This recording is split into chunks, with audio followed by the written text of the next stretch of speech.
ugenda umuhereza ukuri wenda ujye umubwira ngo dore nk'ubu ngubu wenda umushyire ahantu nyine azajya abona update za buri munsi kandi ikindi umubwira kimwe mubwire ngo rero iyi si turimo uno munsi ubayeho gutya ariko nyuma y'imyaka 3 uzaba uri kubaho gutya ya myaka izagera ajye yabona impinduka. niyo mpamvu kuri ubu ngubu iyo ushaka guhindura umuntu ntabwo umuhindura aka kanya wese uba utayiga kumaze imyaka irenga ingahe wiga ku bintu bya Binance aka kanya ukaba waramaze kugira mentality yuko nta muntu n'umwe ushobora kubigukuramo ubu naza nkabigukura nk'umunsi nk'ukabyumva ntabwo byashoboka ariko nitonze nkaza nkagutwara gake gashaka nk'isi nzajya nkujyanamo gake hari igihe cyagera ukabivamo. Niyo mpamvu rero kuri ubu aha hanze ibyo gukora birahari byinshi. Umuntu ucuruza imyenda hano Nyabugogo urumva aba afite akantu ka metero gutya akishyura 270 cyangwa 100 ku kwezi, yishyura n'umusoro afite n'ipatante, ariko aho hantu arahaza iyo aranguye utuntu akungukamo 3,000 cyangwa 5 ataha avuga ngo ni sawa. Ariko hari umuntu ubwira ngo nubwo ukora biriya wajya unafotora ugapostinga akakubwira njye ibyo bintu reka nyamara ugasanga mu gihe adafite abakiriya aba ari kuri YouTube areba ibintu, aba ari kuri Facebook asikororinga, aba ari kuri WhatsApp agira uti, ariko akavuga ngo njye ibintu bya online ntabwo nabikora. Rero abantu naho batandukanye, nk'ubu kuri TikTok naho wabikoresha ukajya ushyiraho utuntu tw'utudesigner cyangwa se ukora utuntu runaka. Ikindi nko gukora nk'umuyoboro wa YouTube channel cyangwa se n'izi mbuga, gufungura urubuga rwa nyarwo, si amakuru ashyirwaho se ukoresha telefone, nta kindi kintu kirenze. Nugera n'ahantu fotora cyangwa se wirikodinga, nurangiza wicare mu gihe utuye udukorera utuntu dushyiraho ngaho. Umuntu umwe aba afite akanya bazi kukureba. Umuntu umwe nakareba twatuntu tugenda tukabijana abantu 100 n'ibiterateranye. Ufite uburyo uri kwinjiza ku ruhande rumwe, ariko n'indi nzira izatuma ubona andi mafaranga. Ntabwo biba ku kanya, ahubwo icyiza cya business za online, ikintu cyiza kirimo kurushaho ni uko ubikora ufite n'ibindi bintu uri gukora, none igihe kikazagera none akaba ari byo bigutunga byonyine.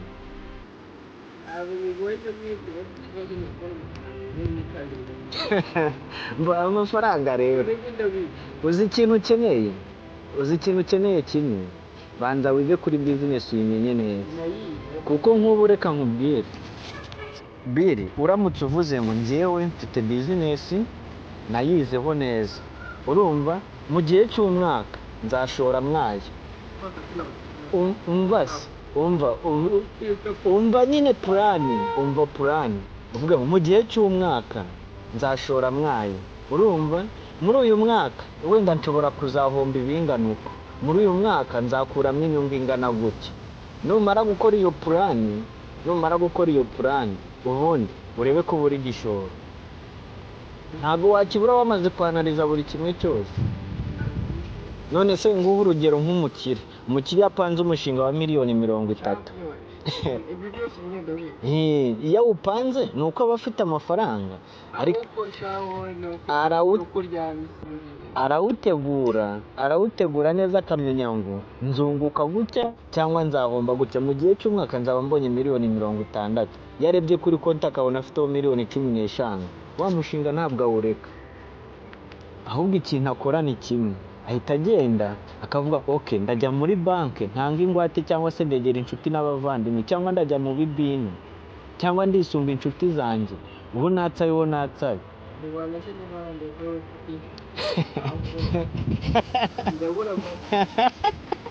Urabura angahe? Urumva rero iyo abonye ya mafaranga arazana muri wa mushinga agawukora, wa mwaka iyo ushize arishyura rya deni agasigarana umushinga we uhagaze neza nta kibazo. Aha hanze ari umuntu ufite akazi arakubwira ngo bimeze nabi, ari umuntu ufite business arakubwira ngo bimeze nabi, noneho wagera no ku bantu badafite akazi boho nyine biba bimeze nabi cyane.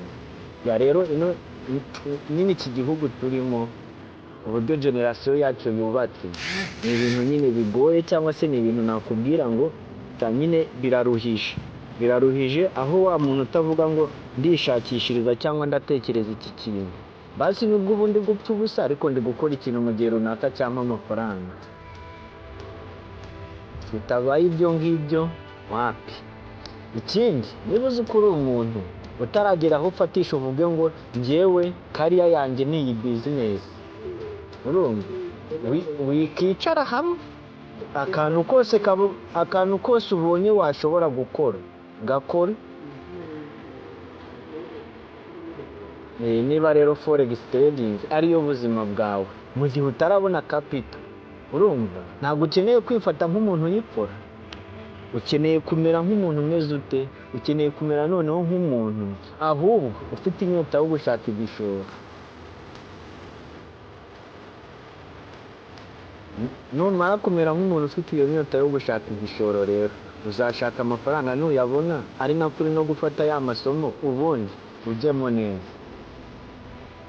Numara kugeramo uzakora kimwe n'uko ushobora kujyamo n'ubundi mu mezi atatu yandi yose akaba arahomba, ariko n'ubundi ntuve ku izina ukongera ukagira ute, ukongera ugakora.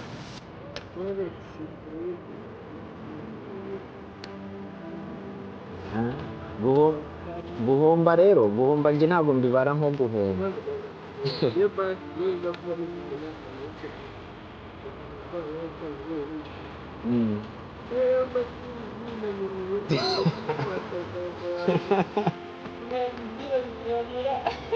Reka nkubwire sibyo,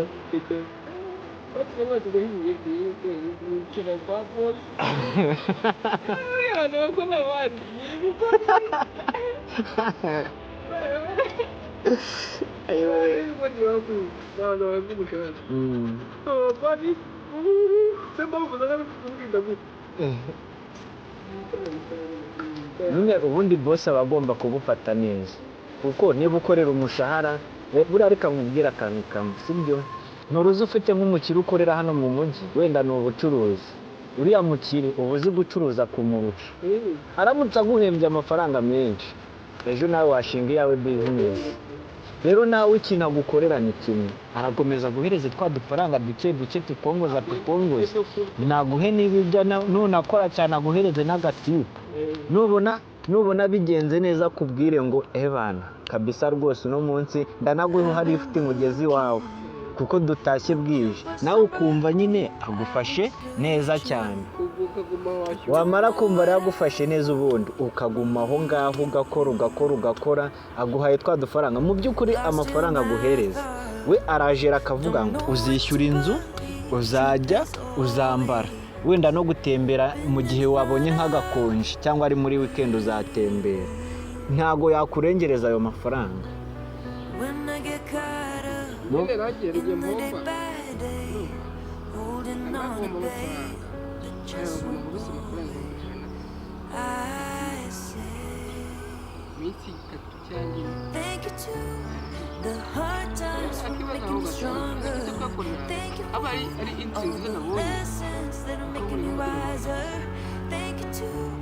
kandi ku muntu urwego ku kwezi aya mafaranga nk'uko rumategeko akabivuga iri kuzamuza amezi nubwo bigiye mu minsi 3 cyangwa 4 ariko njye nzakumva nari kunguka amafaranga nubwo ari muri erega nta risk bihari. Buriya ngiye umuntu wese utangiye business sibyo, iyo mubonye mbanza no kumukora mu maboko, kubera ko abafashe umwanzuro abandi bantu benshi bagize ute batinye gufata. Abantu benshi si uko tutakora business, si nuko amafaranga abuze, ahubwo ko guhita utekereza ngo nzahomba, ko guhita uvuga ngo ese ubu ino business ngiye gukora ko hari uwayikoze bikagenda uku, ese ngiyi business ngiye gukora ko abayikoze mbona nta mpinduka, njyaye amafaranga ngiye kuyatwikira iki, bigatuma agenda akashyira kuri banki ngo aziyongere. Wa muntu utangira aka business n'ubwo kaba ari gato iyo ahombye aba atandukanye na wa muntu utaratangiye kuko nta guhomba kurimo ahubwo uba wize. ahubwo njye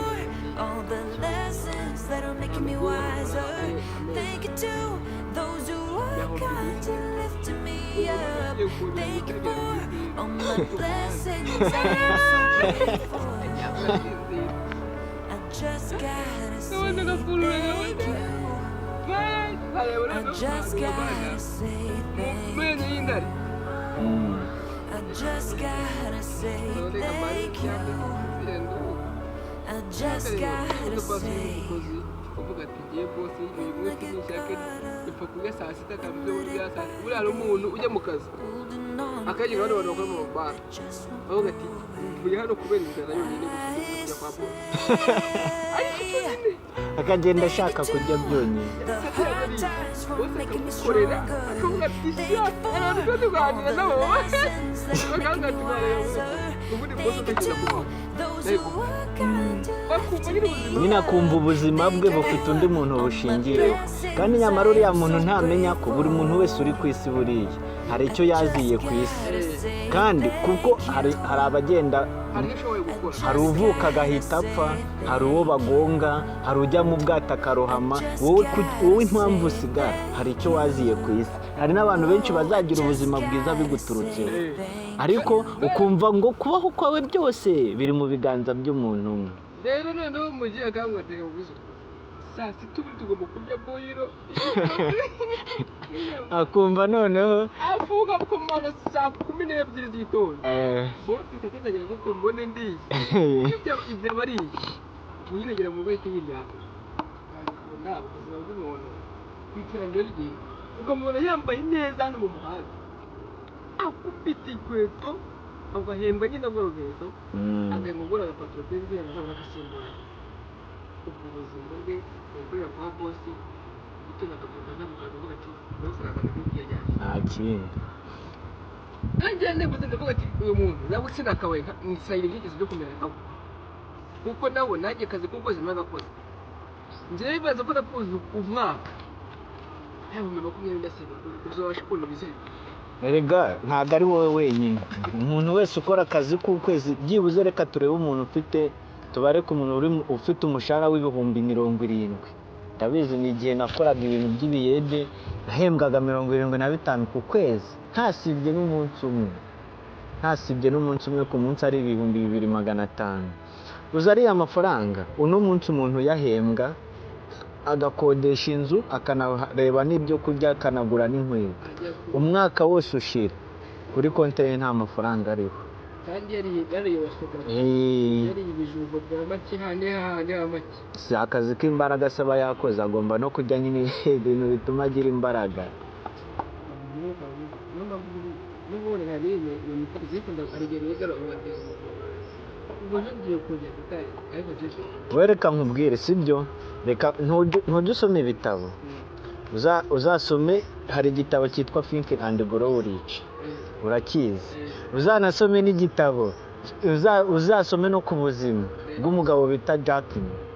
Wowe urafeyiringa rimwe, ugafeyiringa kabiri, wajya gutangira ukumva ni ibintu bikugoye kandi cyane ukabura n'aho uhera, ariko uzakurikirane imibereho y'umugabo bita Jack Ma. Uno munsi afite website, afite urubuga rwiwe Alibaba rwanateye imbere cyane, ariko urebye inshuro ya fayirinze, urebye inshuro yatsinzwe, yize mu ishuri ari umuswa, ajya gusaba akazi bamwangira kuko ari mugufi, urumva, aragenda bapurayinga gusaba akazi, ari abantu 20 na bangahe, bose barakabona, sigara ari we wenyine, ubuzima bumera nkaho bumurangiriyeho.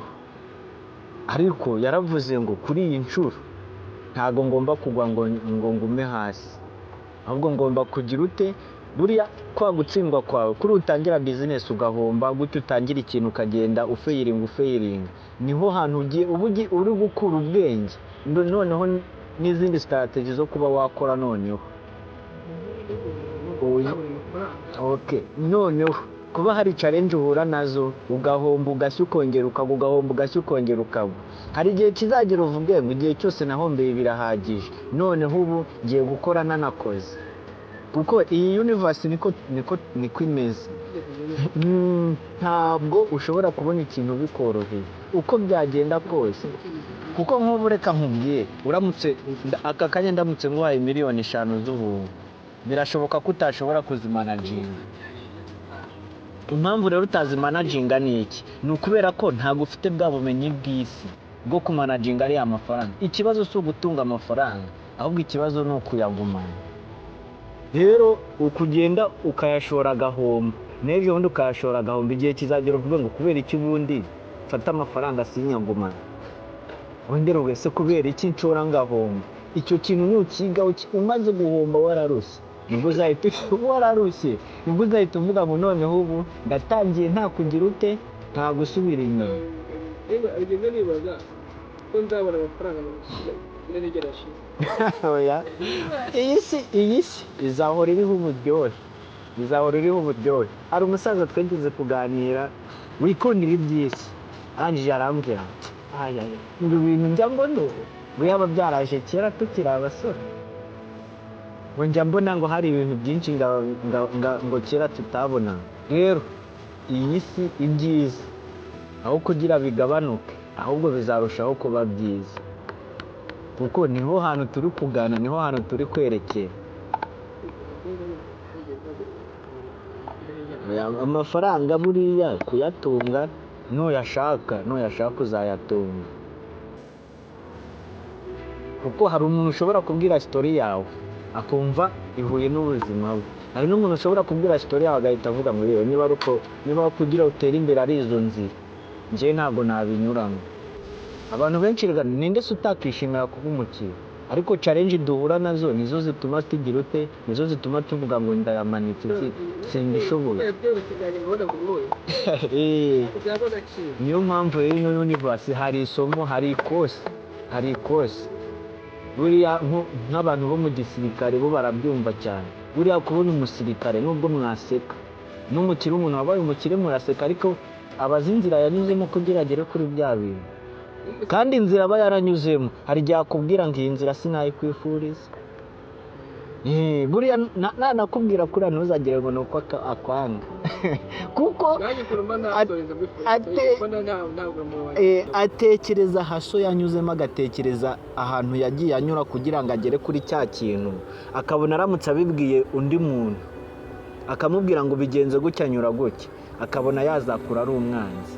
Ariko nubwo umuntu yaba umwanzi wawe imyaka 2, nyuma y'imyaka 5 akaba abayeho ubuzima bwiza bwiwe igihe cyose, ibyo bintu byaba ari byiza cyane.